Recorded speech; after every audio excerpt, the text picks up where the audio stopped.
ನಮಸ್ಕಾರ ಸ್ನೇಹಿತರೆ, ನಮ್ಮ ಯೂನಿಕ್ ಮೋಟಿವ್ ಕನ್ನಡ ಚಾನಲ್ಗೆ ಪುನಃ ನಿಮ್ಮೆಲ್ಲರಿಗೂ ಸ್ವಾಗತ. ಓದಿಲ್ಲದೆ ಜೀವನದಲ್ಲಿ ಏನೂ ಇಲ್ಲ. ಸಂಪತ್ತು, ಗೌರವ, ಕೆಲಸ ಇವುಗಳ ಮೂಲ ಓದು. ನೀನು ಇಂದು ಪುಸ್ತಕ ತೆರೆದರೆ ನಾಳೆ ಜೀವನ ಬದಲಾಯಿಸುತ್ತದೆ. ಅಧ್ಯಯನ ಅಂದರೆ ಕೇವಲ ಪರೀಕ್ಷೆ ಪಾಸ್ ಮಾಡಲು ಅಲ್ಲ, ಅದು ನಿನ್ನ ಭವಿಷ್ಯ ಕಟ್ಟಲು. ಯಶಸ್ಸು ಎಂದಿಗೂ ಸುಲಭವಾಗಿ ಸಿಗೋದಿಲ್ಲ.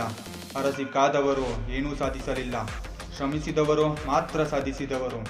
ರಾತ್ರಿ ಜಾಗರಣೆ, ನೋಟ್ಗಳು, ಪುನರಾವಲೋಕನ ಇದೇ ನಿನ್ನ ಶಸ್ತ್ರ. ನಿನ್ನ ಬೆವರು ನಾಳೆ ಫಲವಾಗಿ ಮರಳುತ್ತದೆ. ಅಡ್ಡಿಗಳು ಬಂದಾಗ ಓದು ಬಿಡೋದು ದುರ್ಬಲರ ಕೆಲಸ. ಅಡ್ಡಿ ಬಂದಾಗ ಹೋರಾಡುವುದು ಶೂರರ ಕೆಲಸ. ಮತ್ತೆ ಮತ್ತೆ ಬಿದ್ದು ಎದ್ದರೆ ಜಯ ನಿನ್ನದೇ. ಹೆದ್ದಾರಿ ಅಡ್ಡಿ ಬಂದರೆ ದಾರಿ ಬದಲಾಯಿಸು, ಗುರಿ ಬದಲಾಯಿಸಬೇಡ. ಸಮಯ ನಿನ್ನ ಅತಿ ದೊಡ್ಡ ಆಸ್ತಿಯಾಗಿದೆ. ಟೈಮ್ ವೃತ್ತ ಮಾಡಿದರೆ ಜೀವನವೇ ಹಾಳು. ಪ್ರತಿ ಕ್ಷಣ ಓದಿಗೆ ಹೂಡಿದರೆ ಭವಿಷ್ಯ ಚಿನ್ನದಂತೆ ಹೊಳೆಯುತ್ತದೆ. ನೀನು ಓದುತ್ತಿದ್ದೀಯಾ ಅಂದರೆ ಅದು ನಿನ್ನ ಕನಸಿಗಾಗಿಯೇ ಅಲ್ಲ, ನಿನ್ನ ಅಪ್ಪ ಅಮ್ಮನ ಕನಸಿಗಾಗಿಯೂ ಹೌದು. ಅವರ ತಲೆ ತಗ್ಗದಂತೆ ಮಾಡೋದು ನಿನ್ನ ಕರ್ತವ್ಯ. ಅವರ ಮುಖದ ನಗು ನಿನ್ನ ಯಶಸ್ಸಿನ ನಿಜವಾದ ಪ್ರತಿಫಲ. ನೀನು ದಣಿದರೂ ನಿಲ್ಲಬೇಡ. ಒಳಗಿನ ಶಕ್ತಿ ನಿನ್ನನ್ನು ಮುಂದೆ ಎಳೆಯುತ್ತದೆ. ನಾನು ಮಾಡಬಲ್ಲೆ ಅಂತ ಮನಸ್ಸು ಹೇಳಿದರೆ ಜಗತ್ತೇ ನಿನ್ನ ಮುಂದಿರೋದಿಲ್ಲ. ಪರೀಕ್ಷೆ ಅಂದರೆ ಶಿಕ್ಷೆ ಅಲ್ಲ, ಅದು ಅವಕಾಶ. ಅದು ನಿನ್ನ ಶ್ರಮವನ್ನು ಜಗತ್ತಿಗೆ ತೋರಿಸುವ ದಿನ.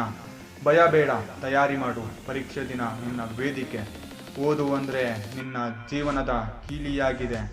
ಇಂದು ನಿನ್ನ ಓದು ನಾಳೆ ನಿನ್ನ ಜೀವನ ಬಾಗಿಲು ತೆರೆಸುತ್ತದೆ. ನೆನಪಿರಲಿ ಗೆಳೆಯರೇ, ನಿನ್ನ ಕನಸು ದೊಡ್ಡದಾದರೂ ನಿನ್ನ ಶ್ರಮ ಅದಕ್ಕಿಂತ ದೊಡ್ಡದಾಗಿರಬೇಕು. ನಿನ್ನ ಭವಿಷ್ಯ ನಿನ್ನ ಕೈಯಲ್ಲಿದೆ.